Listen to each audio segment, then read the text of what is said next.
The Brandon Peters Show may contain explicit language and detailed plot points. For more information on the show, stay tuned to the end of the episode.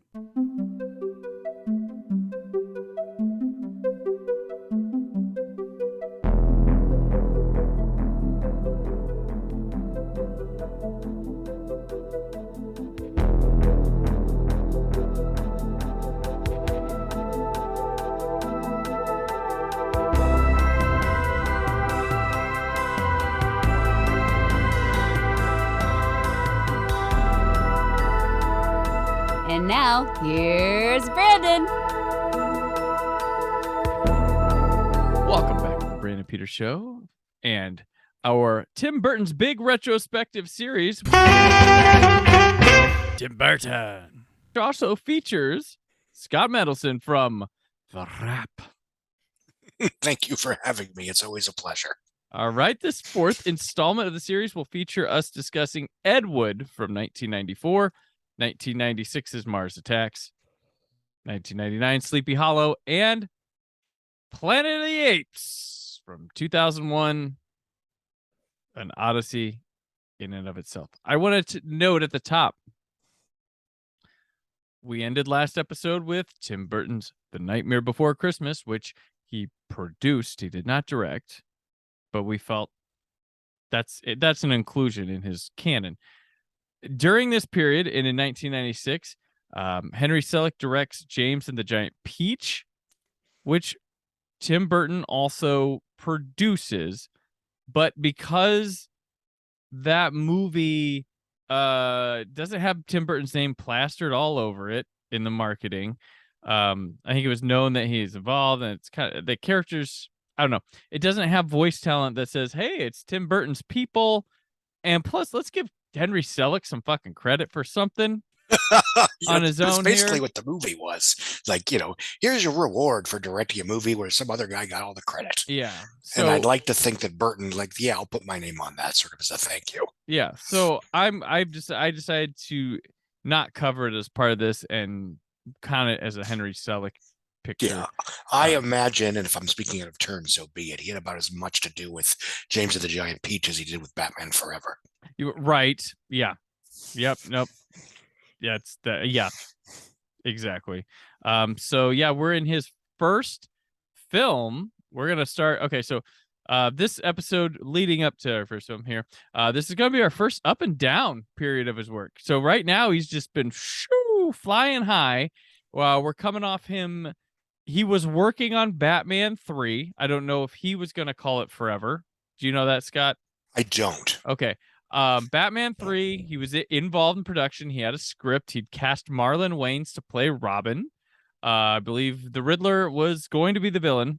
That was, but after Returns and the reception and the studio wanting to go in a different way, they kind of mutually let it go. Like, please leave.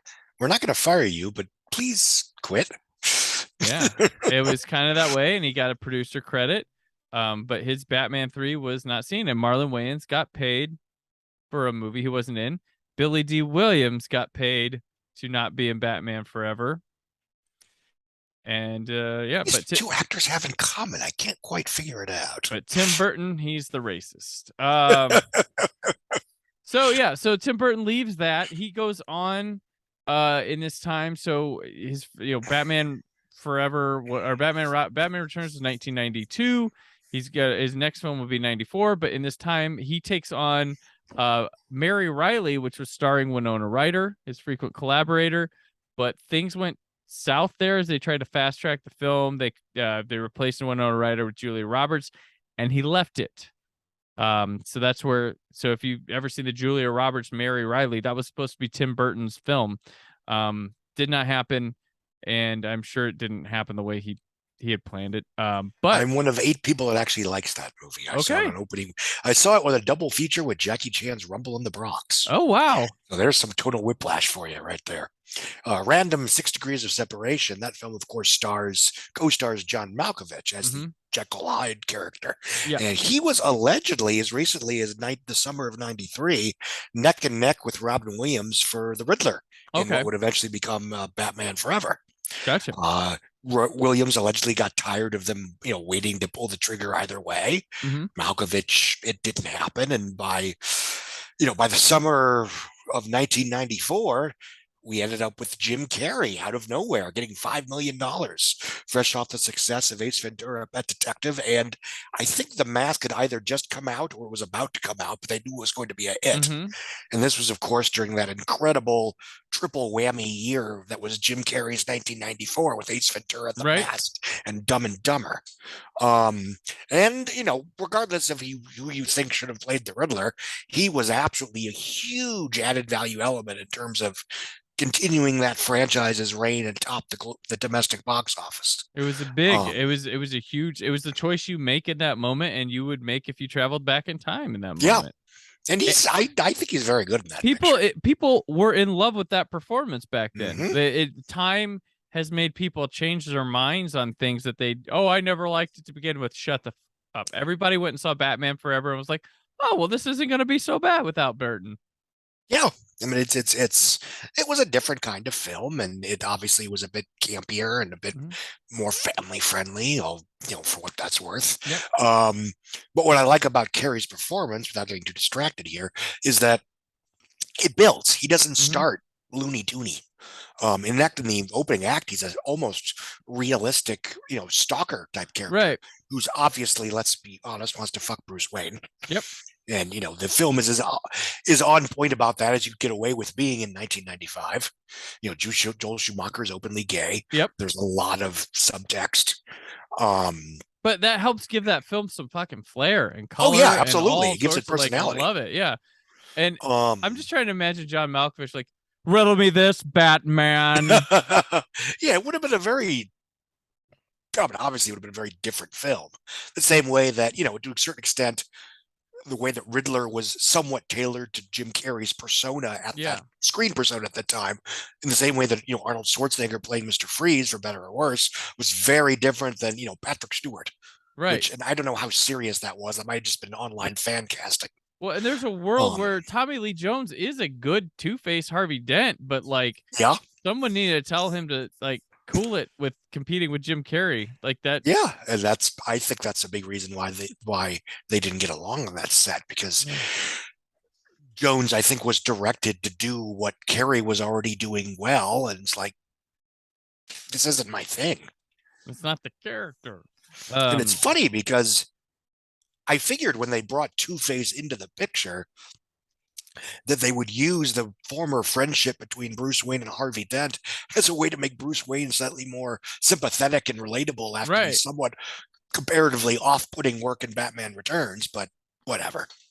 Yeah. So that's us picking up from talking a lot about Batman last week. We talk a lot about Batman all the time. They're very those four films were the James Bond and Star Wars of their era. They were, and I enjoyed every second of going to them and being a huge Bat fan and getting cups from Taco Bell and toys and comics and stuff, and going through the Nightfall era as the big screen's doing stuff, and being excited that Dick Grayson was going to be in the Tim Drake looking outfit of Robin on the big screen.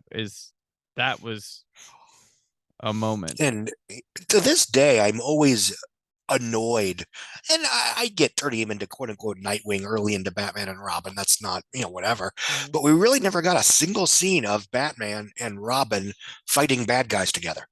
No, because in the climax of the film they're separated pretty quickly. But whatever, this is a 30-year-old pet peeve, right?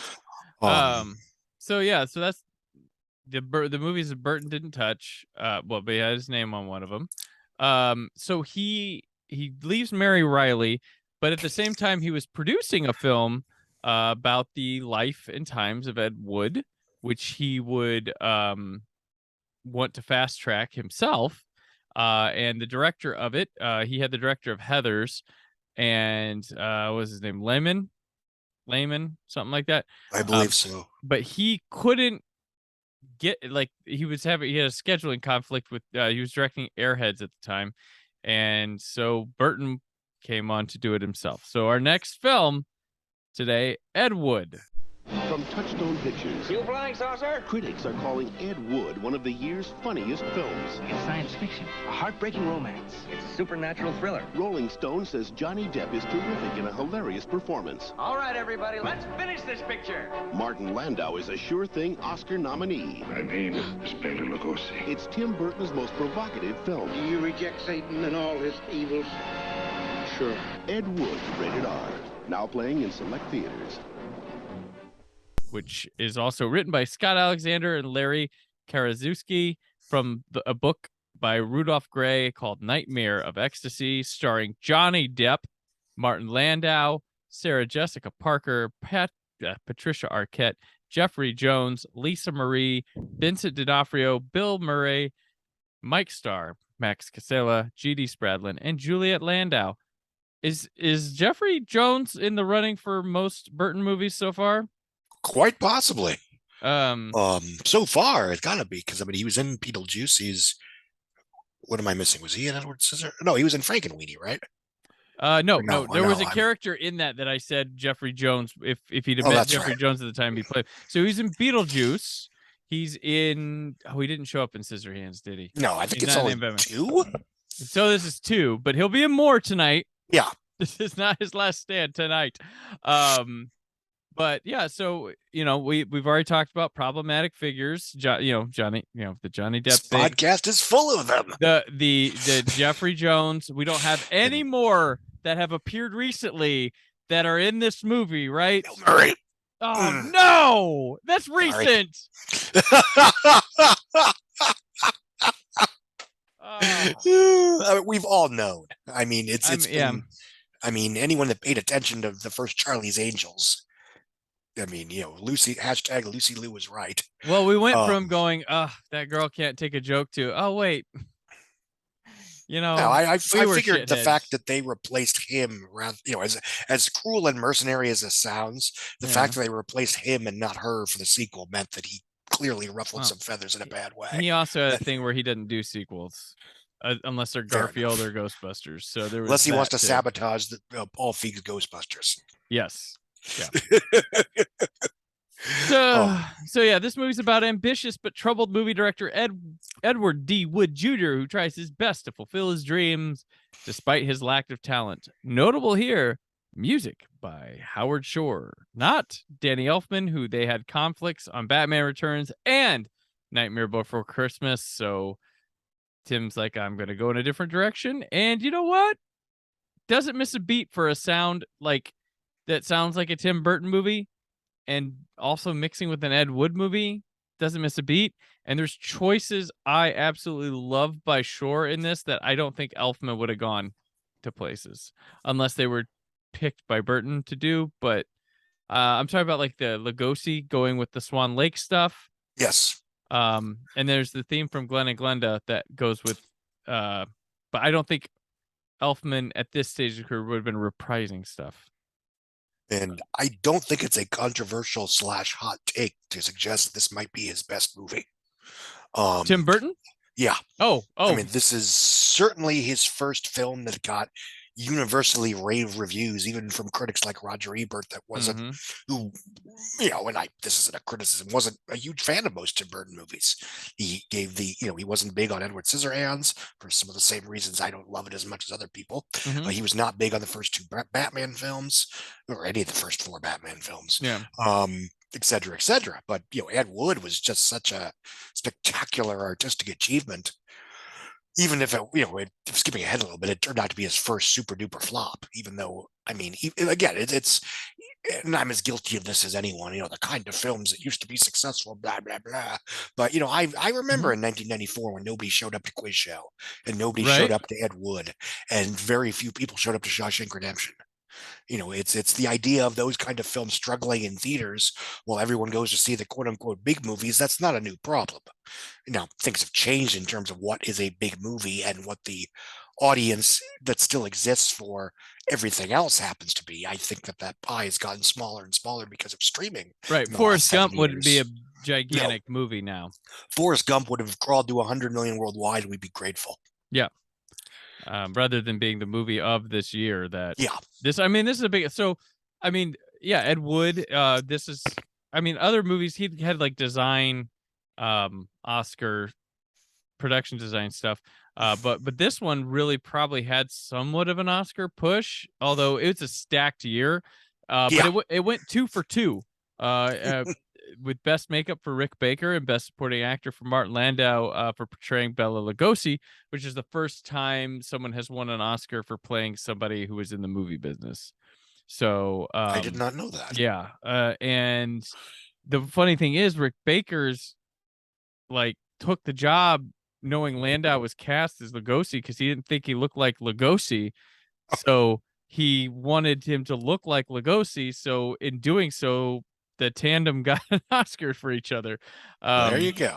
But yeah, this is definitely, I think, yeah, this is not my, God, it's hard to say because I love a lot of Tim Burton's works, especially in this period, to say like, well, it's not my favorite. It's his best, but might not be my favorite. But it might be my favorite. But Batman, I love. But no, so it's weird. This is a great movie. That's hands down a Tim Burton masterpiece. And I also, it's my personal favorite performance from Johnny Depp as well. This is a wild. This is him taking his goofiness while adding slight dramatic chops that you wouldn't expect in such a big performance like this. Oh, it's a full-blooded, nothing left on the table acting tour de force. And again, without getting into his off-screen behavior, transgressions, call them whatever you want, I've always felt that as an actor, we've gotten to the point where I would argue that Johnny Depp is underrated. In that I think too many people in the quote unquote critical establishment think, oh, it's a funny hat or it's goofy makeup. Or it's like, no, he's still making choices. We got oversaturated in Johnny Depp for the 20 and the 00s. We got so much Johnny Depp, so much. He started, doing wild stuff. He got to do stuff with Burton all the time. He wasn't, we'll talk about another movie later today that he was not wanted for. But he was always good. Like I always like was interested. It was movies like this and stuff that I was like, he was that. If you were that guy who didn't pay attention on movies, he might have been a pretty face person that I didn't think much of. But if you watch the movies, you're like, this guy's really good. He'll transform himself. And normally the pretty face guys didn't. Later, like I was wrong on like a Brad Pitt. When I saw Seven, I was like, oh crap, maybe I should pay attention to this guy. Well, he was just getting started. So you were early. Right. Him and Paltrow. I was like, wow, I can't believe those two who are like magazine celebrities would do a movie like this. This is insane. So I started gaining respect for them. When you're a teen, you have a different taste in movie when you're coming up, like what cool movies are and stuff like that.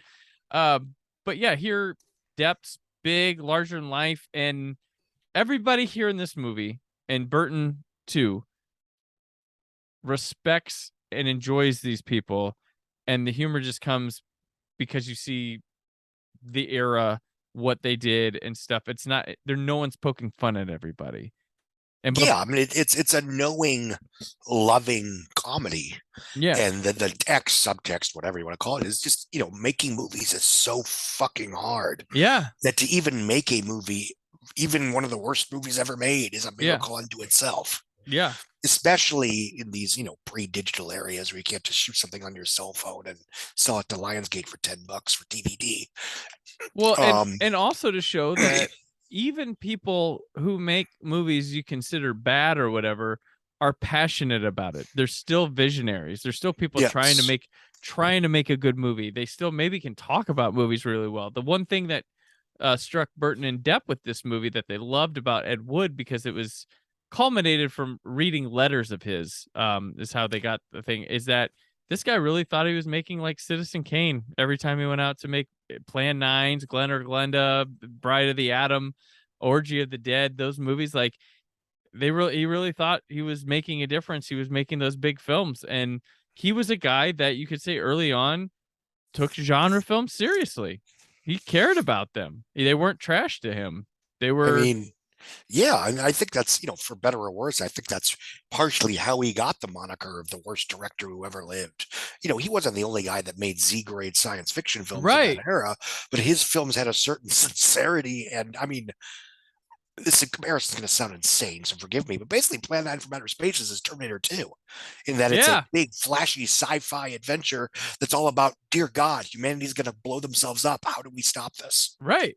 Yeah, and he's got his little troop of people that go with him film to film, and yeah, and the movie doesn't shy away from showing him on hard times. It's part of the thing with it, and like, and it's also it's personal to Burton because he modeled the Lugosi and Wood relationship off his own with Vincent Price, where he met Vincent Price towards the time where Vincent Price was just introducing his movies on public access. And he's like, you're a major star. Like, that's how you feel with some of these people that, and they need it too, the watch up, because it's not like they just get left behind. It's not like they're bad actors anymore or something like that. But the Lugosi stuff's sincerely tragic here, and Landau is subhuman to where you just believe you're watching Lugosi. Like, it's so good. It is a transformative performance, and it's, you know,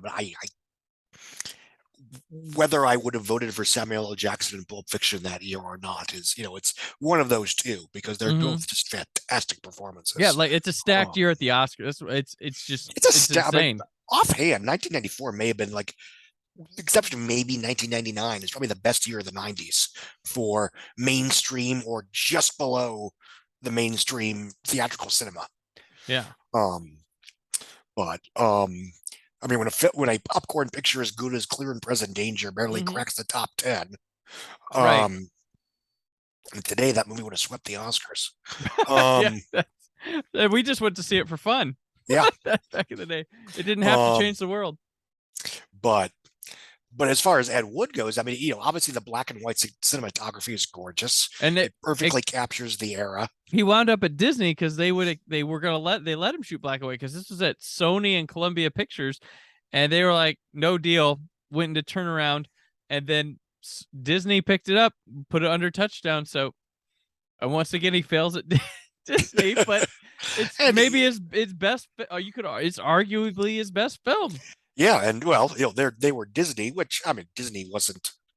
Well, no, because this was during the Katzenberg Renaissance. They were actually doing pretty well because they could afford to take a bath, because this movie was never going to be a hit. Yeah, and I saw it on opening weekend with my aunt and uncle, and I had no idea what they were in for. They were sort of taken aback. Gotcha. They weren't offended or anything, but it wasn't, you know, the kind of thing they would have seen of their own accord. Yeah, I didn't get to see it till VHS, so it was kind of like nobody was talking about Ed Wood back then. It was an underground cult movie of Tim Burton. Yeah, I mean, the only reason I knew about it is because I was reading Entertainment Weekly, I was following Tim Burton's career, et cetera, et cetera. And you know, it's hard to be too upset about it when, you know, this was right around the time that Pulp Fiction was kicking ass. Right. Well, and that was the film that topped the box office on the opening weekend of Pulp Fiction and Wes Craven's New Nightmare. Yeah, which I think we all thought incorrectly was going to top the box office that weekend. Yeah.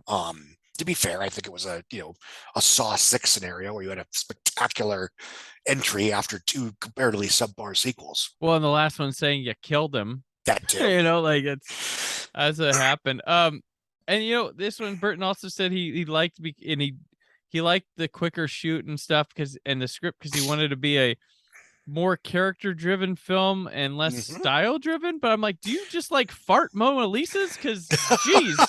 Well, when I was oozing with style growing up, the conventional wisdom, and even Burton would admit this, was that, you know, the production values were, you know, production was astonishing. The art direction was incredible, but he was not good at telling a story. And I think there's some truth to that. I mean, I love Batman, but it really has no plot. It just sort of, you know, goes from A to B to C. And, you know, I think Ed Wood by default was an attempt by him to make a more, you know, story and character driven picture. And it's also obviously the first film he's made, which represents the kind of film that does get good reviews. I don't know whether Disney saw it as an Oscar contender or not at the time, other than Landau, because they were talking about him from the beginning. And you know, not to skip ahead, but it was his first flop. It opened to like $1.5 million, and it I don't actually have the box office in front of me because I know it did terribly. Oh, we can move into that portion of this while still talking about it, since you brought it up. And one of the things I like about the film, especially in retrospect, is that it's very empathetic to all of its characters. Even Sarah Jessica Parker's character, who not, understandably is taken aback by both the films that he makes and the reveal that he likes to dress in women's clothing. Yeah. And her disapproval is not scorned. She is not treated as a harpy or picture cliche. Right. And obviously Patricia Arquette is presented as the more appropriate woman for him or whatever, but it's not a virgin or dynamic. Right. The real life Dolores Fuller didn't like her. She liked the rest of the movie, but didn't like her portrayal. But by Sarah Jessica Parker, I think changes there are needed for the drama of it. But like, she said she was much more supportive of everything than the movie led on, and that is fair. And I don't. Again, I don't know how much. Oh, I know some of it's not true. I mean, there was. Let me put it this way: Plan 9 Outer Space did not get a ritzy, glitzy, giant premiere. No. He died penniless and alcoholic and mostly alone. Right. But and Tim Burton, not shy about saying he changed it. He said, I wanted to tell the movie through Ed Wood's eyes. So everything's positive. Everything's bigger than it's supposed to be. Everything's more magical than it should. But there's moments where he cracks. There's moments where you see in his fate when Lugosi gets the call about Bela Lugosi. It's heartbreaking when he gets bad news about things. You have a quick moment from Depp where he gives an honest reaction, but he's like, I have to put on face for my people. We have to stay positive. And yeah, if the movie's a lie, it's because Ed Wood would try to make it like that. And of course, the big emotional climax is when he runs into Vincent D'Onofrio's Orson Welles in a cafe. And again, did that happen? I'm sure it did not, but I don't care because it's perfect for the movie. I mean, living in Los Angeles and stuff and coming up trying to be a part of the entertainment industry and around the people you are, there's things he says in here that resonate throughout time where he's like, man, Wells made Citizen Kane at age this and I'm this. And I'm like, you hear that from so many actors, so many writers, so many directors out there that it's like, just get your thing done. And, some people don't make a nice career till 45 and then they smooth sailing. Like, Alan Rickman's first, what was he, 46 when he made Die Hard or something like that? Like, I mean, granted, that's an exception to the rule, and so be it. But it's when in life in general, there's always a feeling that the older you get, there's like, I missed my chance to do X, Y, and Z. And that's unfortunately part of the aging process when you realize that I remember the first time I watched the MTV Movie Awards and I felt these people are all younger than me and I don't relate to this anymore. Yeah. This is no longer aspirational because I'm already past the point where I can actually fantasize about growing up and doing this. Right. Right. And obviously, we're almost at the age where there are presidents that were younger than us, not quite. Maybe Kennedy, I'm not sure. But no, that's certainly something that's relatable to any and all trades. But it is probably one of the best movies ever made about making movies, partially because it's such a it's such a celebration of a testament to the craft and the work and the failure that goes into even the most successful picture. And as well as the triumphs that go into some of the worst movies ever made. Right. And I've always felt, and one of my favorite commentary tracks that I've ever listened to was for Frank Miller's The Spirit. Now, Frank Miller's The Spirit is a very bad film. I'm not going to pretend that it's not. But I think that commentary track is very educational in terms of the understanding that even films that really don't work at all, there's still 1,000 intentional, purposeful, artistic choices that go into every moment of even the most disposable picture. And that very little that happens on screen is by accident. Very little that is omitted from the screen is done so by accident. And I think without whining about the online discourse, I do think there is a facet of criticism that seems to think that movies are borderline accidental. Yeah. Or that people make bad choice. Like, it's not, you have no idea until you've worked on one, it's not easy. And it's not like even people who get a bad or movie's not reviewed or it turns out bad, I'm like, you got a movie made. Like, Yeah. it's amazing. Like, just that's incredible. You brought all these people. It worked. You got it made. It'll always be there.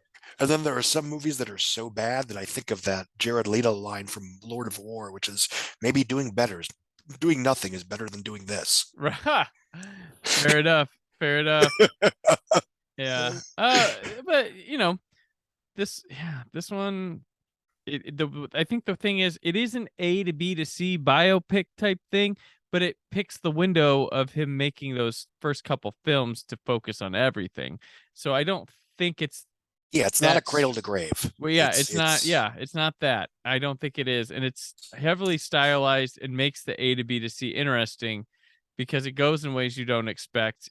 It's funny and it's just got such great character work. For even the littlest people have so much to bring, and just they have good vibes even if there's not any depth to it. You just kind of like everybody feels as into it as their characters are in the movie. You feel the people making this movie are just there like that as well. Let's shoot this fucker. Pull the string. Pull the string. So yeah, this movie's great. It's Tim's first time going rated R. Mm-hmm. And one of my favorite, it's such a weird specific moment that I think is just one of my favorite funny parts in a movie of all time is when Bill Murray gets baptized in that pool and he can't swim or something and he dunks him and he's like, and his reaction to just the simple baptism in the pool gets me every time. The way he plays that is just, it's good. It's good. But yeah, this movie, I can't recommend highly enough. Tends to be hard to find sometimes, oddly enough. I own it on physical, so that's not a problem for me. I own it on Blu-ray myself, but it's taken it's been a movie. It took a long time to get to DVD and it took a long time to get to Blu-ray, and it's not on 4K yet. So it's one that takes a bit because of the box office. Yeah, it made $5.5 million domestic, and that was about it on an 18 budget. Mm-hmm. Yeah. Which, again, it was Burton's first flop. Mm-hmm. To be fair, it also got the best reviews of his career. Unfortunately, he would go 0 for 2 in our next movie. Yeah, that's true. So yeah, we'll close the book on Ed Wood. Maybe the highest of recommends of any of the films we talk about here, if you haven't seen any, or if it's still a cult classic type movie. But we'll go. I think people listening to a 7-part podcast about Tim Burton have seen Ed Wood. That being said, you've definitely seen Batman and Batman Returns. Yes. So go see Ed Wood. Go see Ed Wood. Our next film is Mars Attacks, or should I say Mars Attacks? Got an exclamation point. What do we know about them? We know they're extremely advanced technologically, which suggests that they're peaceful.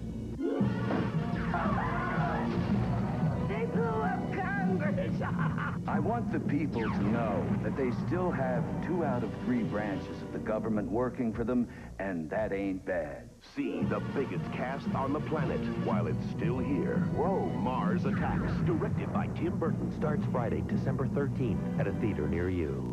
He wrote this one with Jonathan Gems based on the 1962 trading card series by Len Brown, Woody Gelman, Wally Wood, Bob Powell, and Norman Saunders, starring Jack Nicholson, Glenn Close, Annette Bening, Pierce Brosnan, Danny DeVito, Martin Short, Sarah Jessica Parker, Michael J. Fox, Rod Steiger, Tom Jones, Lucas Haas, Natalie Portman, Jim Brown, Lisa Marie, Sylvia Sidney, Paul Winfield, Pam Grier, Jack Black, Ray J, Joe Don Baker, Christina Applegate, and vocals from Frank Welker.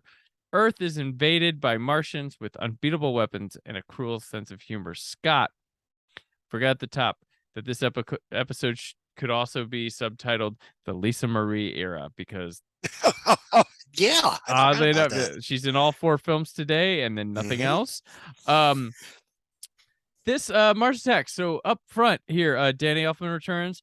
They mended fences. I did a full episode in my old podcast called Cinema Cavalcade with friend of this show, Aaron Newworth, talking Mars Attacks. We did that.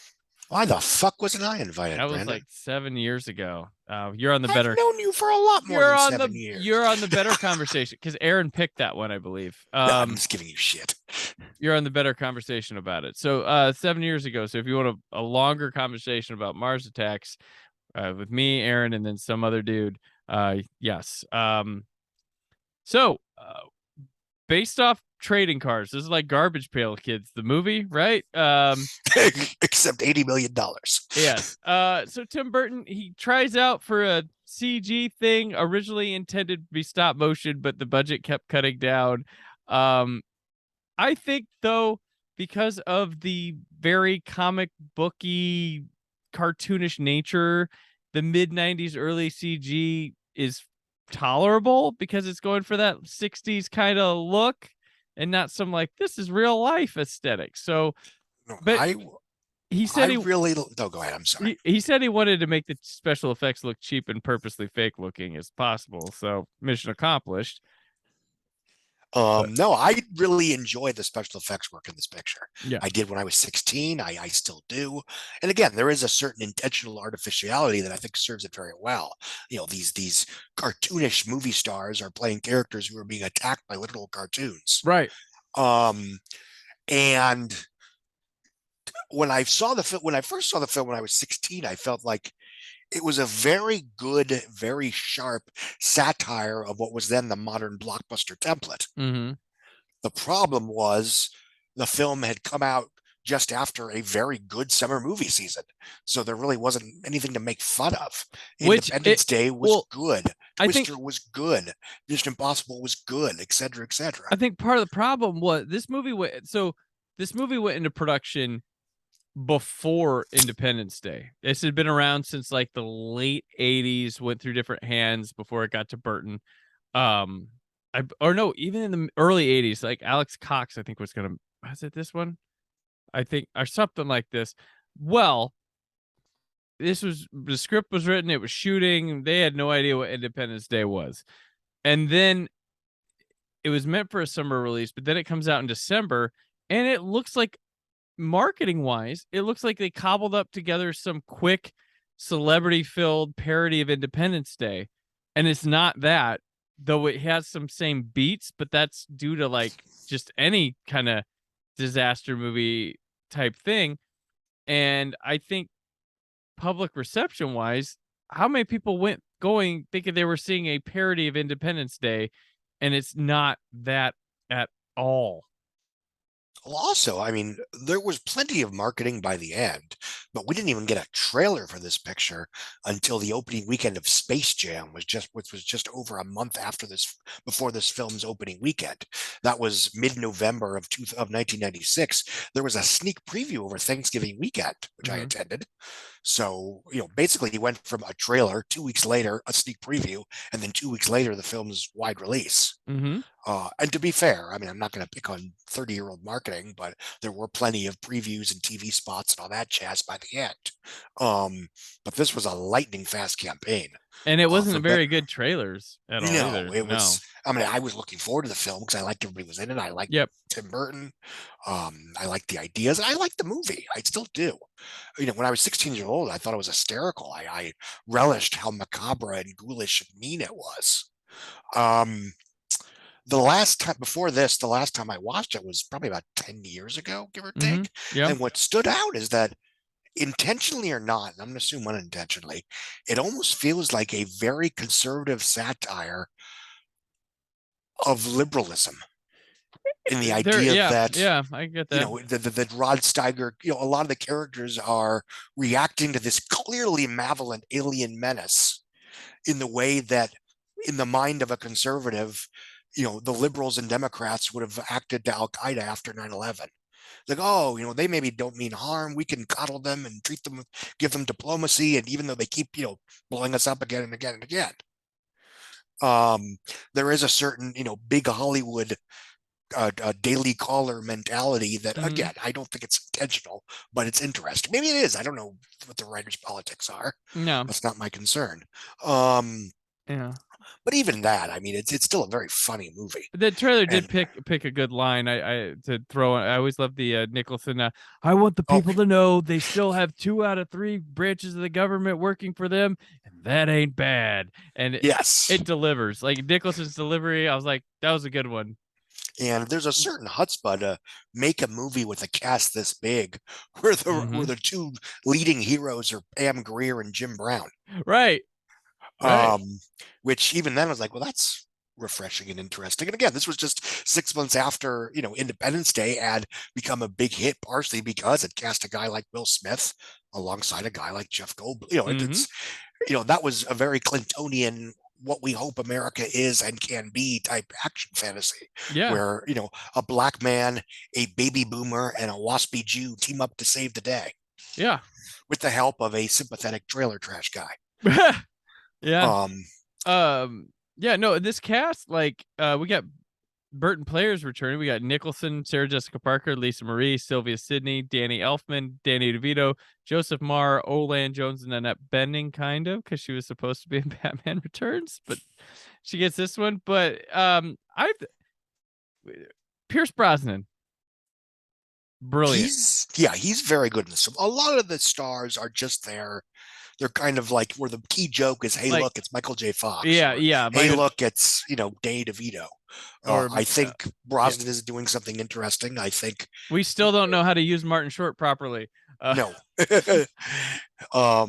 Well, so like Brosnan, though, he's playing this even wonderful there, throwback. What? No, go ahead. I apologize. Well, no, even Martin Short gets into this giant protracted subplot that was supposed to be making fun of Dick Morris, who was a Clinton aide at the time that got caught in a sex scandal. Gotcha. Now he's an asshole conservative, but whatever. Well, so Pierce Brosnan, I like, because he's wonderfully fulfilling the throwback hunk scientist guy in these movies that from the radioactive ones that like nobody buys this guy at all, but like he's doing it so well. Like he's the way he presents his bullshit science and stuff, like and trying to be hunky at the same time. Like it's like natural and seamless in a way that I'm not sure many other like handsome actors could have. Like I don't think a Baldwin would have been too obvious doing it. But yeah, I liked him here. Nicholson getting to play 2 roles. The president and as Art Land from Vegas, who's like Jack Nicholson's Beetlejuice, pretty much. Like it's really bizarre how Beetlejuicy it is. And apparently it was intended for Michael Keaton, that role, but I don't know if that's bullshit or not. But I think so many of the big stars are so cartoonishly over the top that in a skewed way, and I think this is how the movie's supposed to be, you are drawn to the slightly more level-headed characters, be it Lucas Haas, Natalie Portman, Jim Brown, etc., etc. Natalie Portman, I mean, for the record, I was 16 when I saw this, and yes, this was the movie that started my massive lifelong crush on Natalie Portman. We all had that. We all had, yeah. Once again, I'd like to reiterate, I was 16 when this movie came out. We are of her age. We're in her generation. Yes. It's okay. It's okay. But anyway, and obviously you have Jack Black before he was even remotely a name. Perfect casting to be the son of Joe Don Baker. Yeah, like that's that's perfect. And as a movie now, it's sort of like it's basically an inside joke. The idea that Burton was so successful and influential and that he was able to get Warner Brothers and friends to pony up $80 million for basically a movie that was, they say write movie, make art that appeals to you, but it's like, at least from a mainstream point of view, it's like, who else was this supposed to appeal to? Right. I feel the same way about Crimson Peak, which other people like more than I did, and that's fine. That was sort of like also starring Pierce Brosnan. Was that Crimson Peak? Wait, no. But Guillermo del Toro's Crimson Peak. Oh, that one. Well, Dante's Peak. I was thinking Dante's Peak. Yeah, sorry. I had Brosnan on the brain. That's okay. He's a handsome man. It's hard to get him out of there. And that's another example of, basically a movie that's made only for Del Toro and Del Toro alone. Yeah. Which whatever, that's fine. You hope maybe it starts something, a trend, or but my only annoyance was when that film disappointed. It's like, oh, it was missold. It's really a romance. Like, really? You find out in the first 10 minutes that he's planning on killing her. That's not very romantic. Yeah. But anyway. So it's a very interesting next step for Burton too, because he goes from making Ed Wood the biopic to making like an actual movie Ed Wood might have made had he had a lot of money. Yes. But there's a lot of other influences here, and Burton's into this stuff, but it's just kind of a weird step to go from making the movie about Ed Wood to making a Ed Wood type movie. Between that and M. Night Shyamalan's The Happening, which is also, I would argue, an Ed Wood movie played straight. Right. I kind of almost wish more directors would try that. Yeah. Although it's not like it ever works because it's just such a bonkers notion that I can understand why, Nolan's not going to say, for my next movie, I'm going to make a relatively grounded real world version of Plan 9 from Outer Space. Yeah. And there's some weird repetition for Burton that I don't know if it's intentional or not, but when Jack Nicholson, there's a scene where he addresses the nation on the TV, and it felt damn mirroring Jack Napier talking about handing the money. I took my mask off. Why don't you take yours? Like, I don't know if it's just the fact. To be fair, have you ever seen Reds? Yes. Oh, I love Reds. Yeah, I saw it later in life. I mean, when we were working in the same building, actually. But having watched, I was like, oh, so when Joker is like quiet and contemplative, this is basically his Eugene O'Neill character. That's interesting. Okay. Yeah. Yeah, no, Reds is great. Oh yeah, it's one of my favorite movies of the 80s. I think we've brought that up many times during our recordings. Oh, Reds is good. Why don't you guys talk about goddamn Reds? Because even like 45, even 40 years ago, it was sort of like a movie that you can't imagine getting made. Yeah. Beatty got a lot of those done. Yeah. A lot of that. But yeah, Nick. Say it with me. The rules don't apply. Right. Oh, so yeah, Nicholson took this. Just Burton give him a call. Hey, I'm doing a movie. I'll do it. You don't want to see the script? Nope. I love you. So he liked working with him on Batman, so he came over here. I'm not that big on this movie, though. I think it's a well done, fascinating, baddish movie and super watchable. Because, like, I don't know if it's all humor lines, but action in this movie not that great. Like, the pandemonium's fun to start out with, but then it never pans out or does anything different. It stales.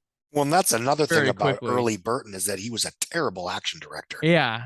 And I love the Batman films as much as anyone does, but they're not particularly successful action adventure pictures. Right. I remember opening night of, midnight of Batman Forever. It was sort of a jolt to see a Batman that actually, jumped and kicked and did, martial arts and was actually a quote unquote warrior. Right. And part of that was that, the suit couldn't move. There's other issues there, but even Burton at the time would say, yeah, I'm terrible at directing action. I close my eyes when I hear gunshots. Yeah. So like there's like, I want to love this movie. I want to be like, oh, it's underappreciated, but I'm like, I certainly liked it more when I was 16. Gotcha. And that's fine. It is what it is. It also taught me a very important lesson, which frankly a lot of people today should learn, which is that, when a film that you are rooting for is a box office failure, that's not a personal commentary on you. Yeah. You don't have to take it fucking personally. Right, exactly. It doesn't mean you're not allowed to like the movie anymore. Right. Numbers are numbers. I thought this would be a bigger hit than it was. I figured it was Burton. It was all these stars and it looked flashing and spectacular. Entertainment Weekly was holding it up as the big movie of December. To be fair, they were owned by Time Warner. And so I sort of drank the Kool-Aid, and I was very disappointed when it performed quite poorly. It opened with 9.4 million. I think it was in third place behind not just Jerry Maguire, but 101 Dalmatians. And it's third weekend. It was Glenn Close under the the Nancy Reagan chandelier. Yeah. Which I found hilarious for some reason. Oh, yeah. And of course, now, 25 years later, Jerry Maguire is the kind of movie that, God, we don't get it. Why doesn't Hollywood make this anymore? Right. And Mars Attacks is exactly the kind of property that, bombed initially, but because it's somewhat resembles a geek-friendly IP, blah, blah, blah, I could absolutely see some stupid streamer trying to make another go of it. Yeah, true. I do I mean, he did nail like those aliens, those come from the cards, but Lisa Marie, incredibly iconic look in this film instantly. Yes. Like you feel it's something done before or like that you've seen come to life, yet it's a new creation, not based on any of the cards. Like it is very, and she didn't speak and everything, but this is a great role. Like she, without speaking, is incredible here in this role for a short period of time.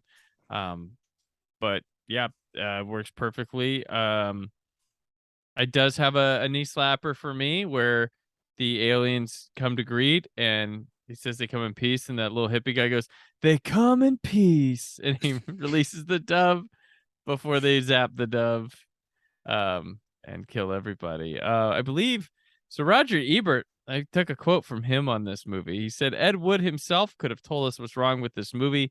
The makers felt superior to the material. To be funny, even schlock has to believe in itself. Look for Inframan or Invasion of the Bee Girls, and you will find movies that lack stars and big budgets and fancy special effects, but are funny and fun in a way that Burton's mega production never really understands." I cannot even though I enjoy the film, Yep, and I always have, I cannot disagree with that. I felt the same way. I was there like, is a certain smarminess. yeah, I'm like, that's what he should have learned from the previous movie he did, and it didn't work out.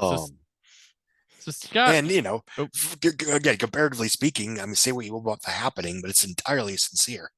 Right. True. True. No snark. That's a film that I think is aged glib. very well, just by virtue of being its own bonkers bananas. What the hell is this kind of thing? Yeah. In a world of more homogenized IP nostalgia franchise bait. Chances and sloppiness are underappreciated. Mm-hmm. The film did 38 million domestic, 63.6 worldwide, just over 100 million, but on an 80 budget. It was a spectacular failure. Oh boy. And after the divisive reception of Batman Returns, the commercial failure of Ed Wood, and the both critical and commercial failure of Mars Attacks, Burton was kind of backed into a corner. If his next film wasn't a hit, he could be finished as a major Hollywood director. Right. Oh, he's white, Scott. He's good. It's funny because he went, after Batman Returns, he goes small. Like he goes tired, like he's gonna start again, and then he goes, that doesn't do well, and he goes bigger, and that it's kind of a weird. You would think like, oh, like Kevin Smith, he had Clerks, and that was that big hit indie film. He goes to do a bigger one, Mallrats, huge bomb, and so he goes back to the well of Chasing Amy and gets the cred and like indie awards and good reviews to go. We could do Dogma now, and for that well, but Burton, like, it's just failing. But we'll see what he tries next time with Sleepy Hollow. 3 persons murdered, taken by the headless horseman, taken back to hell. There is no horseman, never was a horseman, never will be a horseman. Heads will roll. Sleepy Hollow. Rated R. Now playing in theaters everywhere. Written by Andrew Kevin Walker, who crafted the story with Kevin Yeager from Washington Irving's The Legend of Sleepy Hollow, starring Johnny Depp. Not Brad Pitt, which is what the studio wanted. Brad Pitt and someone else. I can't remember. Johnny Depp, Christina Ricci, Miranda Richardson, Michael Gambon, Casper Van Dien, Jeffrey Jones is back. Richard Griffiths, Ian McDiarmid, Michael Goff, Christopher Walken, Mark Pickering, Lisa Marie, Alan Armstrong, Jessica Alialo, and Christopher Lee. Ichabod Crane is sent to Sleepy Hollow to investigate the decapitations of 3 people, with the culprit being the legendary apparition, the Headless Horseman. Reading that off IMDb. Was it for I grab them from other place? I like that. Speaking of dick. I did probably. Yeah, I'm reading it right now in front of me. Okay, that's where I got that one from. Sometimes they come from pedias. Sometimes I do not sit and write because I don't need to use brain power. Because that's dumb. So, Scott, if North by Northwest is dubbed Ultimate Hitchcock, then I dub Sleepy Hollow Ultimate Burton. Yes, I agree. It may not be my favorite Tim Burton film. It may not be the best Tim Burton film, but it may be the most Tim Burton film. This is like everything at full strength, what he's done before, doing now, like his stylistic choices, everything he's learned. It's here, I think. And while I'll agree with you, it might not be my favorite movie, might not be his best. I think it might be a perfect movie, though. Like everything works for me. Yeah, start to finish, it's flawless. Tim Burton's Finding Nemo. Finding Nemo is not my favorite Pixar movie, but it is the definitive, in my opinion, it's still the definitive Pixar picture. Yeah. And this was a film, again, I mean, even, his career was literally on the line here. And I remember reading that, they wanted Brad Pitt, but he said no and got Johnny Depp. I was like, no, get Brad Pitt. He can actually open a movie. And either he was giving it his all because he knew this was his last chance, or he thought might as well go out and leave it all on the table, leave nothing on the table. If I don't have success, heads will roll. Yes. Which this is funny because this is a project that started way before him, and I feel kind of Kevin Yeager was supposed to direct this. It was a slasher film. Supposed to come out back in like 1992 or 93 from Andrew Kevin Walker. And him and Kevin Yeager were going to do it. People were passing on it because they didn't want a period piece slasher. And then 7 did well. So they're like, what do you got, Andrew Kevin Walker? It looks like you got another horror thing. And they didn't believe in it. It went by and they wanted to make it not low budget. And so then they didn't trust Kevin Yeager. So he got pushed back to like makeup department and effects. Like I'd have just left the damn movie, because he didn't write it, but he got writing credit because of his involvement for so long. But Burton got brought in to direct it. And it probably took on a life of its own that was more Tim Burton's than it ever was. Yeah, I mean, Kevin Walker. When we talk about how a lot of most Tim Burton movies are basically Tim Burton doing a riff on XYZ, I mean, this is fucking Sleepy Hollow in a nutshell. Right, it is. It comes perilously close to self-satire. It is Winona Ryder shy of you have Christina Ricci there, but if Winona Ryder would have been in that role, like whole crap, it would have been even more ultimate. But I was this guy, so I like 7 a lot when I saw it back, and I was like, who is this Andrew Kevin Walker? I'm crediting this man with a lot of this success here. And like, yeah, so I was like, oh man, I have to see this, him and Burton together. Oh man, Johnny Depp. I was really excited for this movie, and then it delivered, so that was even better. I saw this one on opening night in a packed Regal Cinema on my college campus. And okay, Liam Neeson was the other one they wanted for Ichabod Crane for this really movie. Yeah, Brad Pitt, Liam Neeson, and Daniel Day-Lewis. Hey, if you can get Daniel Day-Lewis, get Daniel Day-Lewis. That'd have been there. That would have been fascinating. But yeah, and the film went over like gangbusters on the audience. The scene where Casper Van Dien gets chopped in half, the halfway mark, the entire audience roared with applause. Right. It was weird because I never because he was like a guy they were putting in stuff that people are like, please don't make this a thing, right? That was why we cheered. It seemed subtextual, like, rooting for him to get it, the jock bully played by the guy that we're trying to make him a star, but he looks like the guy that took your lunch money and stole your girl. Yeah. And slash your tires, and you're like, why? And again, to be fair, in Starship Troopers, that was somewhat intentional. Yeah. But it follows. So like it's a trade-off because he does that after like the Headless Horseman takes a child's head. Yes. In a clever way. And then, I remember when he got ripped in half. I was like, holy I expected him to be around toward the end of the movie. And yeah, that's another thing. This is a horror film where a child is killed, very discreetly.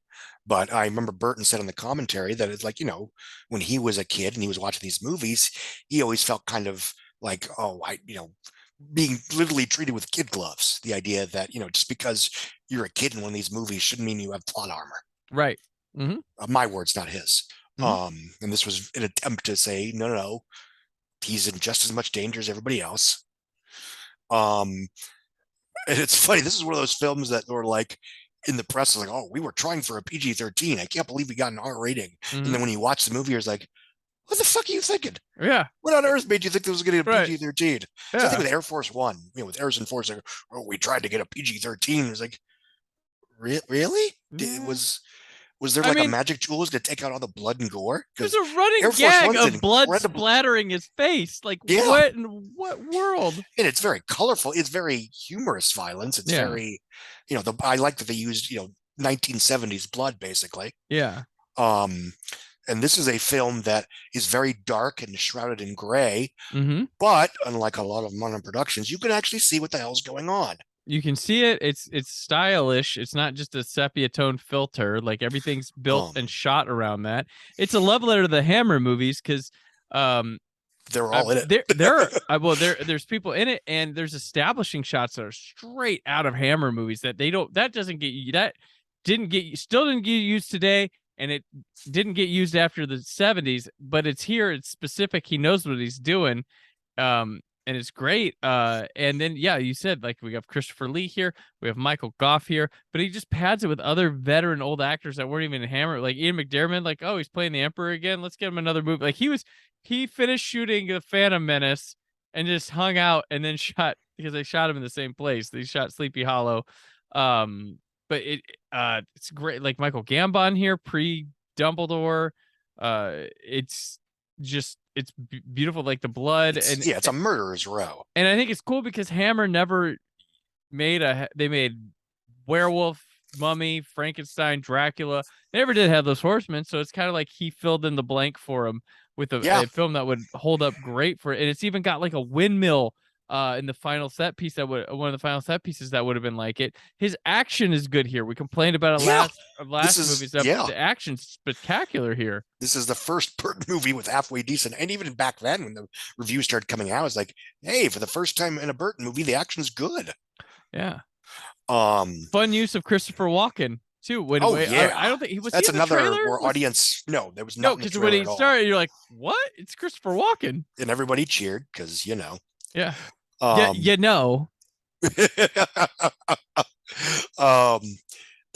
it's a genuine crowd pleaser. Johnny Depp is very good.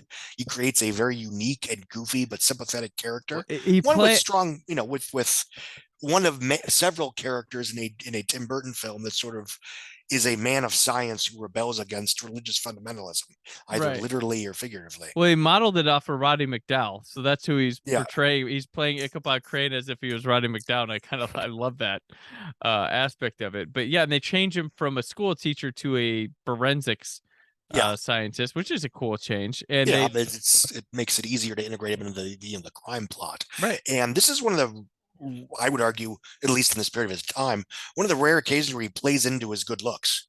Right. He's a handsome son of a bitch here. Yeah. And in a way that he maybe is not in some of his other films. Right. Do you think the fanboys of Legend of Sleepy Hollow were mad he didn't get killed at the end of this? Like, do you think do you think they were starting petitions to reshoot the movie? I'm sure if Twitter existed back then, we'd have that. Didn't chop his head off at the end. How dare sacrilege? I'm like, but they made a cool movie. So this is also I had to realize too, and I don't think I even realized at the time, it's a slasher movie. It's it's coming out in the Scream era. So do we throw it with the Scream era slashers? It's just the period piece one. Like, I'm like, oh yeah, it's kind of the last gasp of the kind of, the Bram Stoker's Dracula, Mary Shelley's Frankenstein, Jack Nicholson's Wolf, that kind of thing. True. Which didn't occur to me till right now. It's by way of like it's a whole lot of things, and there's a neat ass touch here that I forgot. I remember being like, oh wow, neat. Oh, I saw it in the theater, but takes place at 1799 at the turn of the century, which we were in 1999 getting ready to go into a new millennium. So it kind of had that nice little localized tie to everything we're going at the time. And I was like, oh yeah, I forgot about that. Yeah, 1799 playing into the millennium, as a lot of things did, but this was probably one of the more clever ways of doing it that happened. But yeah, like, and yeah, it's just a beautiful looking film. The Lisa Marie flashbacks are amazing. Yes. Where she's floating up. So like, you know, we're going to talk about it later, but Alice in Wonderland, when he got attached to it, I imagined the flashback scene of Lisa Marie when she's floating. I'm like, that's what his Alice in Wonderland is going to look like. It doesn't. But it was like it's a magical feeling. And then he's got these horrid because his mother was accused of witchcraft and murdered in one of those torture machines. It's like a tomb with the spikes. And then there's that scene where she like floats out of it and there's blood everywhere. And it's one of those, you know, when I talk a lot about this, about movies in the pre-tentpole all the time era, where films of this nature, and this was an expensive film, it was $100 million picture in 1999. colonial slasher films, yeah. But I mean, but it was able to be just offhandedly political and or morally righteous in a way that today would inspire a gajillion think pieces. Right. I mean, I don't think the film is particularly political. It's just a matter of so much of what we used to take for granted in our popcorn entertainment is just being on the right side of history, and occasionally on the wrong side of history too. Yeah. As opposed to this bland irrelevance where everything is metaphor. Yeah. But honestly, my only issue with the film is the very obvious age difference between Christina Ricci and Johnny Depp. Yeah. I mean, you know, she was 19 or 18 or 19 and looked it. He was 36 and looked it. And, you know, you talk about the age disparity in Hollywood. I mean, you know, 10 years earlier, he's, you know, basically the same age as Winona Ryder, and Christina Ricci's playing her like super younger sister. And then 10 years later, he's 10 years older, but she's now playing his love interest. Right. Yeah. And I think it's more of she's got a look that, you know, Burton's like, oh, that's perfect for my picture. Oh, and yeah. They haven't worked together more. You know, and the fact is, I think it's both bad and good that I don't think he thought twice about age difference. That she could just get the part because she was what he needed. Oh no, but also, and this wasn't part of the discourse back then. I'm sure. It just to me, just in this particular picture, because she looks so young. There's plenty of movies where like he also 25-year-old Zooey too. Deschanel hits it off with 45-year-old Jim Carrey and Yes Man, and they both look in their early 30s, so it's not that big of a deal. Right. But anyway, I digress. Yeah. But no, it is great horror, great action. Yeah, it's a spectacular popcorn entertainment. Great atmosphere, great comedy, great style, great performances, great goofiness. Like, this is everything. This movie offers so much to it. It's got a cool twist on the Headless Horseman. It's got spooky, iconic, like that Tree of Death is awesome. I can't say a bad thing about this movie. I really can't. And it's funny because I'm like, what's your favorite Tim Burton film? Oh, so Sleepy Hollow. Well, no. It's in there. It's probably maybe top 5. Yeah, I mean, I did a ranking back when the Peculiar Children or whatever came out. I don't remember what the order was. Yeah. I know. So Aaron Newerth, this is his favorite Tim Burton film. Oh yeah, I can absolutely see and that. Him and I did a commentary when we did a one of my first podcasts was him, I, and Maxwell Haddad did a Sleepy Hollow podcast based off the Fox TV show. Yeah, I remember that. And between seasons, to build up for season 2, we did a commentary on this movie. So there's more thoughts of that if you can search the internet. It was the Ichabod Cranecast. So you know, I'm big on this movie. Scott, how'd the box office fare for it? This was the comeback that he needed. Who did 30 it? Yeah. Oh yeah, this is a cool weekend. Yeah. Yeah, this opened right alongside The World Is Not Enough, which I would argue is the most underrated James Bond film. Is it now? I believe it is, absolutely. I think it's pretty terrific. It is. I like it. I've always liked it, hipster style. Honestly, my only issue with it is the action. Michael Apt couldn't give two shits about the action. Right. But whatever. It opened with $30 million, coming in second to The World Is Not Enough, which did 35. This is a both win scenario. This was this might have been the first weekend where two new releases both opened with $30 million. Again, this was 23 years ago. And that was huge for an R-rated movie. It wasn't a record, but it was pretty damn impressive. The film legged out. It wasn't super leggy, but it did crack 101 million domestic, 105 overseas for 206 globally on a $100 million budget. Yeah, that was just double the budget. It wasn't a blockbuster, but this was a time when marketing was cheaper and the post-theatrical afterlife was more guaranteed. And this, I remember, was basically one of Paramount's first special edition DVDs. Okay. Because I remember at the time, Paramount was putting out their titles as bare bones discs.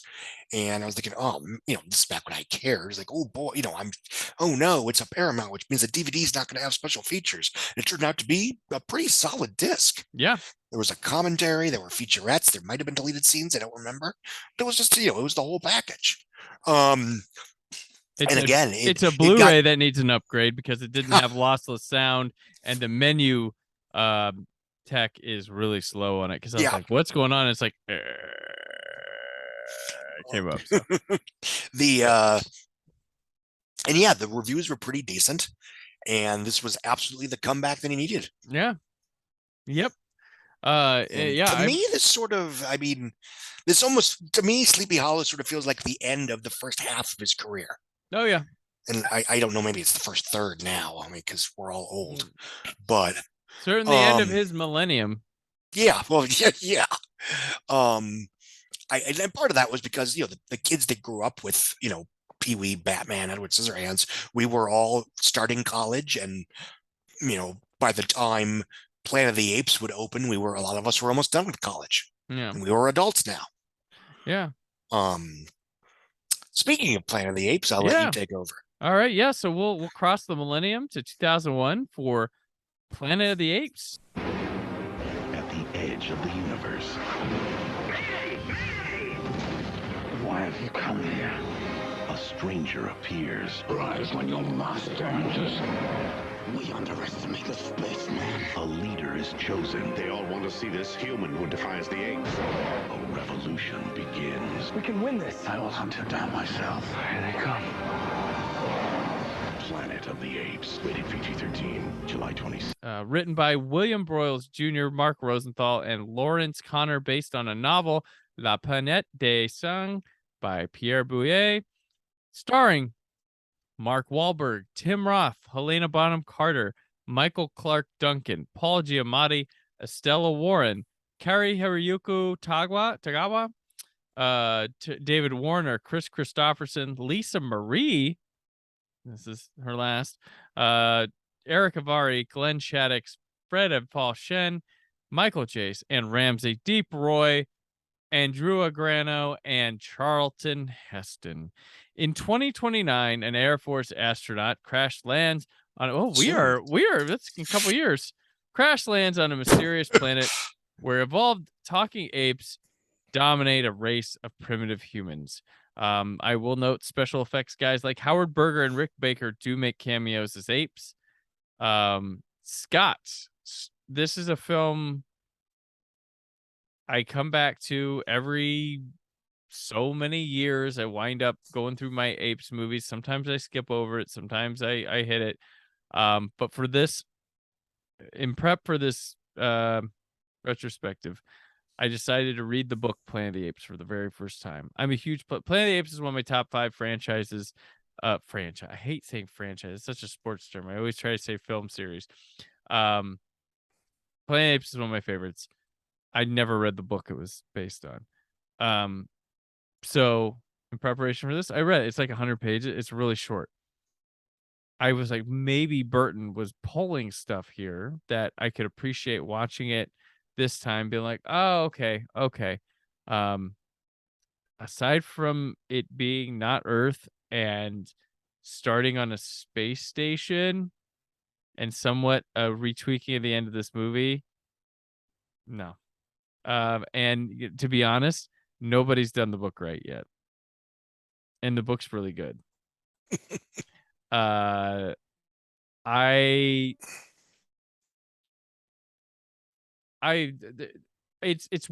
is a weird thing because this is an expensive movie. The money's on the screen. The effects look good and stuff. The people are performing pretty well, but it's boring. Mm-hmm. It's so, the opening credits has a score and up. I'm like, I dig this score, and then it never goes back to that catchiness. The score never does. And when it has this little catchy part with the drums, it's like always in the really background. They never ramp it up.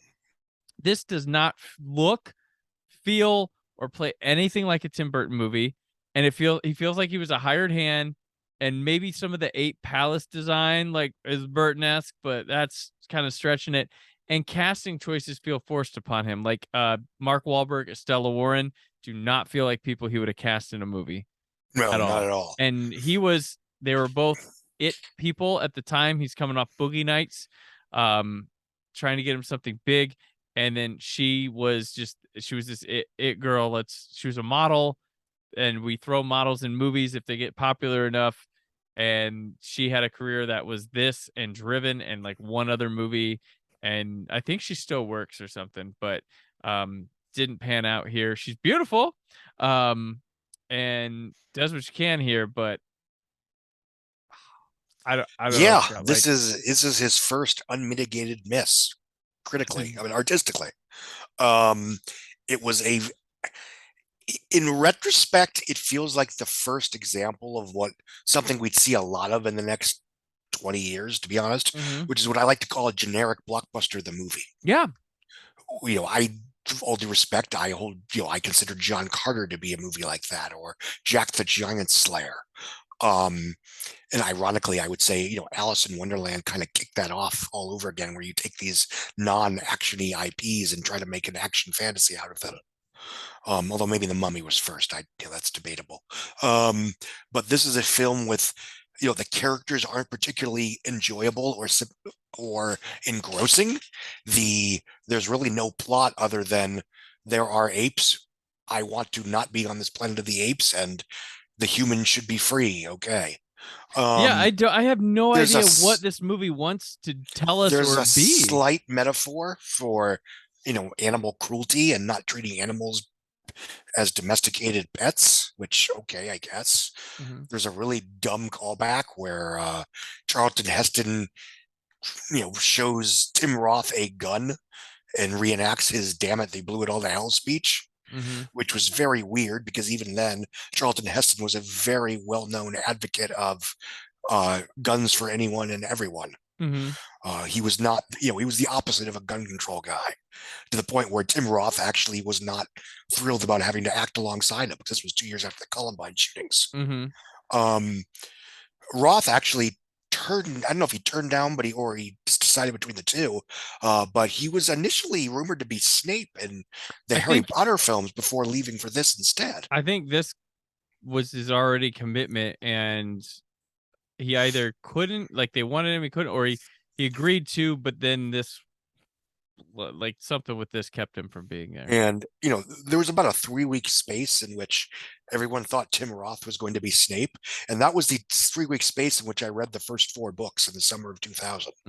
So the entire first 4 books, when I read Snape, I imagined Tim Roth. And then the second I finished Goblet of Fire, which came out that summer, never mind, it's Alan Rickman. Which, of course, is terrific casting, yada, yada, yada. The rest is history. Yeah. But it was just funny. It was one, is this another Douglas Scott situation? Right. Although Roth is obviously doing better than Douglas Scott these days, all due respect. Right. He's on a resurgence here. But the film is so bland and generic, and this is the worst shot Burton movie we've covered so far, and and maybe for this whole thing. This may still be his worst movie. He will make other bad movies, but nothing as boring as this. That's what's adding to the boringness is the shooting of it.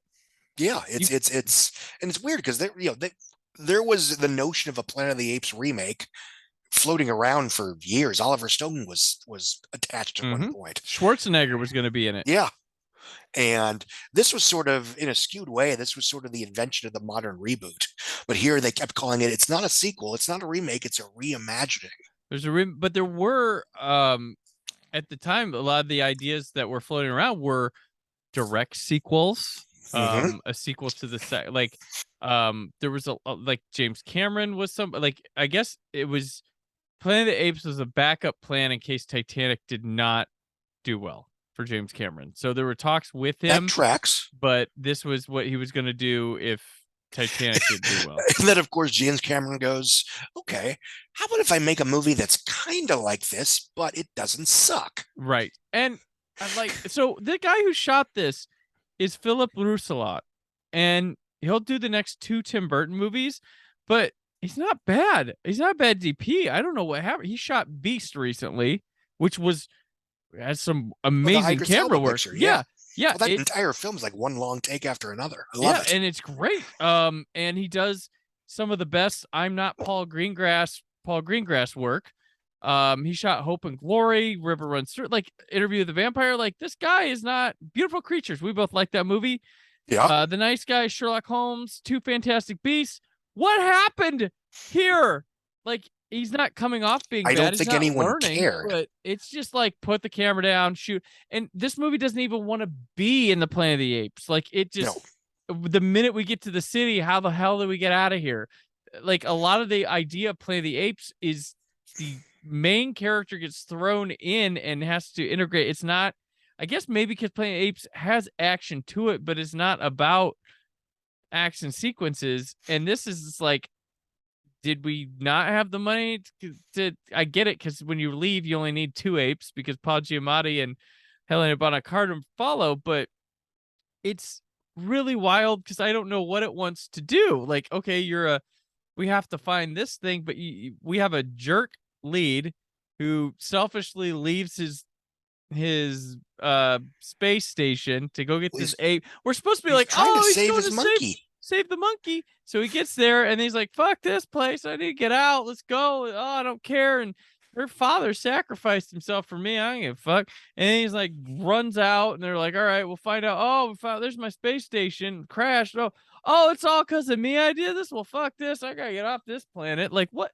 is, like, Roy McClure couldn't have said it better himself. Yeah. And Wahlberg's just not right here. No, he's one of our, or was, I mean, it's been a while, but he's one of our best blue collar movie stars. He is. And that is one reason why he is back in the early 2010s and late 2000s, he really was a butts and seats opener for a while. Well, he's kind of like he's also Matt Damon Plan B too. That's kind of how he works as well. But I mean, there's a certain salt of the earth where he's great, where he's playing, quote unquote, blue collar, people, but when he's playing generic action hero or not Neo in Infinite, Jesus God, that's a terrible picture.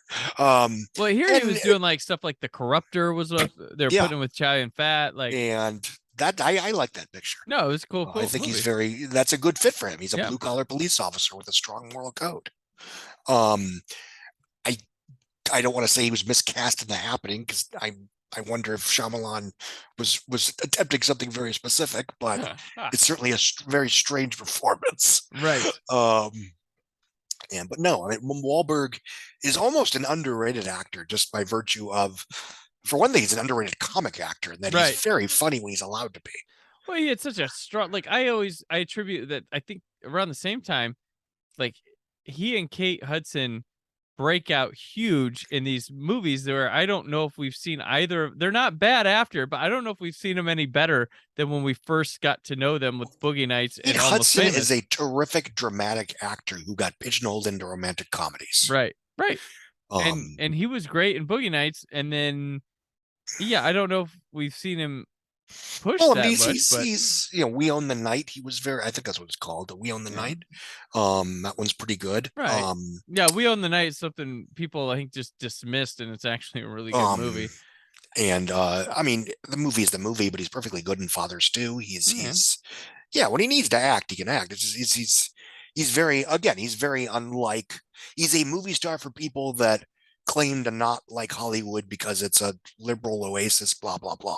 Of stuff that winds up on TNT running nonstop. Yeah, that's Shooter. Yeah, that's a weirdly, considering his involvement. That's basically, what if a generic '80s action movie was super liberal? Right. Which is why I was amused when they started the TV show and it's his television for Trump's America. I was like, did you see the movie? He kills Dick Cheney at the end. But anyway. But no, this is a terribly dull, uninteresting, uncourageous movie. You could tell that the film wants him and Helena Bonham Carter to hook up, but they just can't commit to the bit. And him and Estelle Warren have no romantic chemistry. Yeah. No, they don't. Well, as is fashion in the book, Nova and it's not Taylor, it's some other, I can't remember the name. They don't really have chemistry right away. He has more chemistry with the lead ape woman, Zira, as she's named in the book, just like the original movie. He has more chemistry there as intellectuals and such. But the Nova stuff comes good, and I keep it with the book. In the book, he takes the woman the Nova person that Estelle Warren plays, which isn't Nova because they named Lisa Marie's character Nova. Goes with it back into space with them, and they travel. They have, because the book's so cool because the controversy is she gets pregnant and it becomes a huge thing with the apes. About having not the ape woman, the human woman, and they got to get them. And Cornelius and Zira are like, we need to get you out of this planet before crap happens. But as much as I do not enjoy Planet of the Apes, and I do think it's probably Burton's worst picture, I like the ending. I think it's a nice. It's good ending. No, it's I was trying to think of my compliments for the movie aside from looks expensive, and the ape makeup stuff, but I think enjoy the cliffhanger. The cliffhanger's good. The twists are well done. Here when he goes to find on the ship, and he's haunted by what's there, and the time think of the little ape coming by, and the other apes realizing that Tim Roth might not be a good one. And I think they needed to establish a bit more. There's a classification system among the apes themselves that doesn't really get shown here. Where Tim Roth's character is actually pretty significant, even more if you know what's going on, because the chimps are supposed to be your intellectuals and scientists and stuff. And then the gorillas are the brute ones. And then having a chimp be a villain, that's a pretty big deal in the spectrum of Planet of the Apes. That's clear as day in the original films. But like seeing it here, I'm like, oh, that, my knowledge of Planet of the Apes says, I read in the book and revisit them. I'm like, that's cool that they picked Tim Roth to be this evil chimp. That's cool, but they don't really establish why it's such a big deal in this movie, other than this, like, he's ferocious. But there's supposed to be a classification system, and that's part of how it ticks there. But it's a reimagining, so I'll let them imagine. It's just less interesting. The film opened in late July of 2001 amid one of the worst summer movie seasons of my lifetime, frankly. I like The Mummy Returns quite a bit, but I like Shrek. Obviously, everybody loves Shrek. But otherwise, I mean, Tomb Raider was terrible. Rush Hour 2 was fine, I guess. American Pie 2 was okay. The big July 4th movies were Cats and Dogs 2 or Cats and Dogs and Sleepy and Scary Movie 2. Pearl Harbor was not good. Nope. There are people that like Moulin Rouge more than I do, so be it. And this was a train wreck, I would argue. I like Jurassic Park 3, it's fine, but it almost broke the opening weekend record. Yeah, it came with like $3 million of the Lost World Jurassic Park. You had the Planet of the Apes franchise. You have Mark Wahlberg. You have Tim Burton, who was popular again. You have movies of this size and scale were not an everyday occurrence, even in the summer. And it opened with $68.5 million and earned a pretty decent 180 domestic and 362 worldwide. And this one always stands out as an example of in a less IP driven, less franchise necessary time, Fox was able to say, yeah, we dodged a bullet on this one. But if we make a sequel, it's going to bomb because nobody liked this one. We're just going to quit while we're ahead and not make a sequel. Right. It's a rare occurrence. So this just stands alone. Yeah. And it can be Twilight Zone ending. Yeah. As the original intended itself to be. But yeah, like I remember this was probably my most anticipated movie that summer. And my sister and I went and saw it. We went and we went to like Pizza Hut after, I think, or something. And we were just like, well, like, I don't think we were like hated the movie at the time, but we knew it didn't work. And, I may be mistaken just in terms of the critics that I read, but I don't recall the reviews being terribly savage at first. I think they appreciate the production design. That was like the one thing that was common among the critics. I went into it when the reviews were at least good enough that I wasn't expecting to get, quote unquote, blindsided by how bad it was. But this was a stinker. I saw it twice because I was sure I missed something the first time. Tim Burton couldn't have made a movie this bland, lifeless, and generic and without any real broader point of interest, but I was wrong. Yeah, there's a running theme here between this and Mars Attacks where it's like these big scale things that he just can't capture. So like, where's the interesting stuff that you normally do? Why isn't it translating to these set pieces? I think part of it is, when you have a filmmaker that is remaking or reimagining a film that they grew up loving, there's almost an implicit desire to not want to make a better picture. Yeah. And that's why we'll talk about this, I think, next week, but with Charlie and the Chocolate Factory, he did not like Willy Wonka and the Chocolate Factory. Yeah. So at least he was going into this with the idea that I can do better. Yeah. And I'm not going to accidentally make a movie that replaces one that I love in the pop culture sphere. Right. Maybe I'm just making excuses for him. I don't know. Yeah, I don't know. It's kind of weird. It's nice. Oh, Tim Burton, but like he seems a weird choice for Planet of the Apes to begin with. Like it's I think part of it is in his wheelhouse, but this just isn't the right property for it's still an outcast in a foreign land that can't fit in, and I just think the world that's created is are they sympathizing with the apes? Are they sympathizing with the humans? It's just there's not a lot of there, and again, it doesn't have anything to say. Like no, it doesn't, nothing. And that's what's shocking. Because Planet of the Apes is a franchise that should be saying stuff. It always has been a loud, political, angrily so. And it's again, it reminded me of it sort of was a precursor to what I would consider Mad Lib's generic blockbuster movies that were very expensive, that had heroes' journeys with hot white guys hitting up with hot white girls and saving the day from a generic, conquering bad guy, and there's a big mass battle at the end. But it's Mad Libs. Like who at this time, who would have been better in the Wahlberg role for this? Who would have made this work better? It's probably, I don't think the role, whoever's in it matters. I think the movie still sucks, but who makes the journeys better? Like who fits it at this time in 2000? It's tough because it is a role that you kind of need to, somewhat. I mean, Schwarzenegger. Yeah. I mean, obviously he was dealing with, I don't think he was well enough to do that kind of movie at that point in time. He just had heart surgery. Yeah.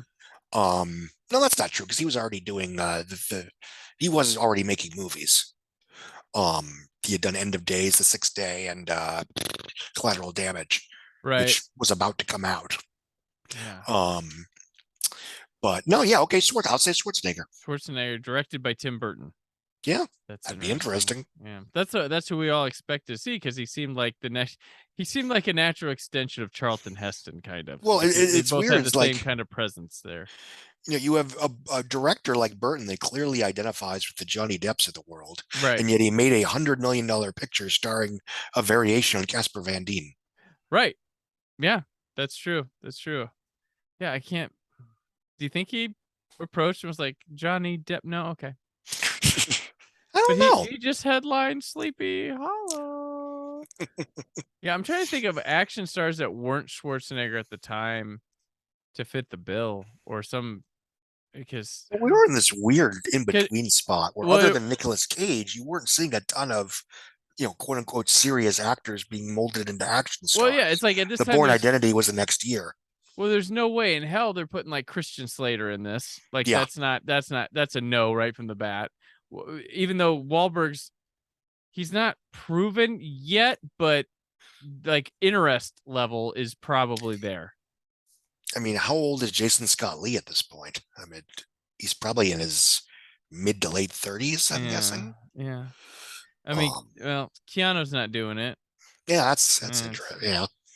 Keanu, nobody would see like your Kiefer Sutherland as an action star till like the next year. He might be a little too old. About 6 months later. Yeah, a little too old. But I'm just trying to think like who. It's such a nothing part that you're almost like punishing anyone that takes it. Right. Well, I'm sitting here saying like Wahlberg's not right for the part, but not providing like, well, then who would you have put here? And like, what, this is the kind of role that like Clooney? Christopher Reeve was always turning down because it was quote unquote too close to Superman, and then he, why doesn't anyone want to hire me now? Yeah, I'm trying to think, and it's just like Tom Cruise. You could put Tom Cruise. Yeah. Here, but well, I mean, The Mummy. Right. That's a rare example of him doing generic blockbuster the movie. Yeah. Speaking of The Mummy, Brendan Fraser could have been here. But I mean, he's got his own thing. Yeah.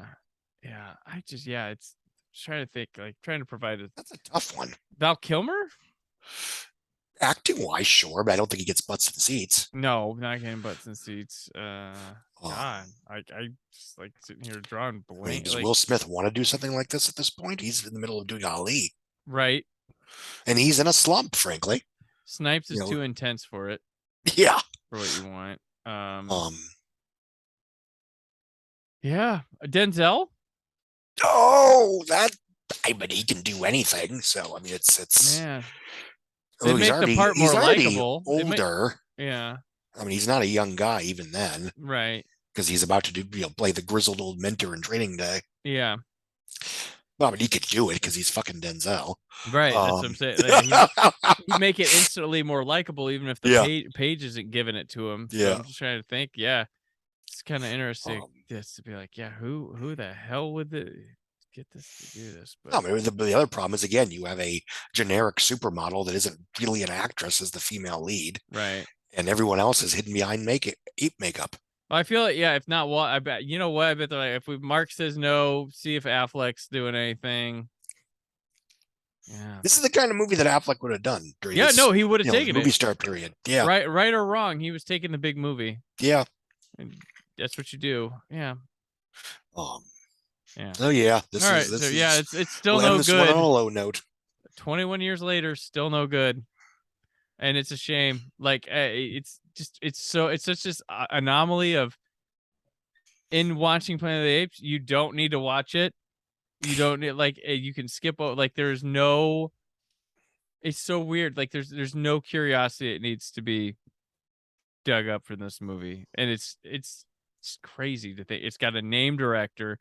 It's got one of our biggest stars of post millennium in it. It's a named property. Nothing. There's nothing. Really. It's just so boring. It's so weird. It's so weird that it's not that long. No, it's a 2-hour picture. It's not that long of a movie. Yeah. So yeah, that is Planet of the worst Planet of the Apes property that has happened, and maybe I'm gonna guess Tim Burton's. I don't think we'll see something this bad again. We're gonna see some not great things, but it's just hard to get through. Yeah, just wild. But I don't think people weren't trying here. But all right, so we're now across the millennium. Next time we'll be taking a look at an animated project, Oscar hopes with Big Fish, a second Charlie and the Chocolate Factory adaptation, and a return to stop motion that he does direct with Corpse Bride. So Scott, as always, such a joy to have you here. It's always a pleasure. Where can people go and find the stuff from you currently? I'm currently at the Wrap at the moment as a staff reporter, and I'm on Twitter at Scott Mendelson. All right. And I'm on Twitter and Instagram at Brandon4KUHD, written work at whysoblue.com. There's more for the Brandon Peters Show this week, the Old Space Show. And yeah, come back next week for more Burton.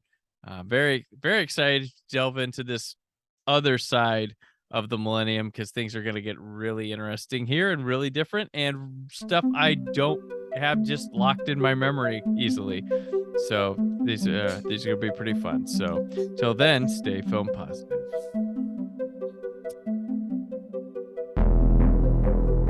Thank you for listening.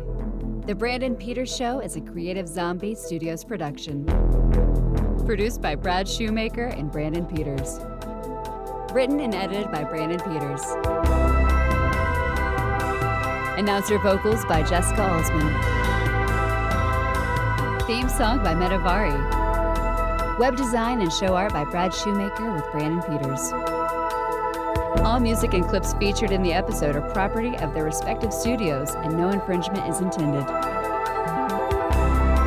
Additional information on this and other episodes at BrandonPetersShow.com. For any inquiries, press opportunities, or sponsorship, contact mail at BrandonPetersShow.com. The show is available on Apple Music, Spotify, or anywhere podcasts are found.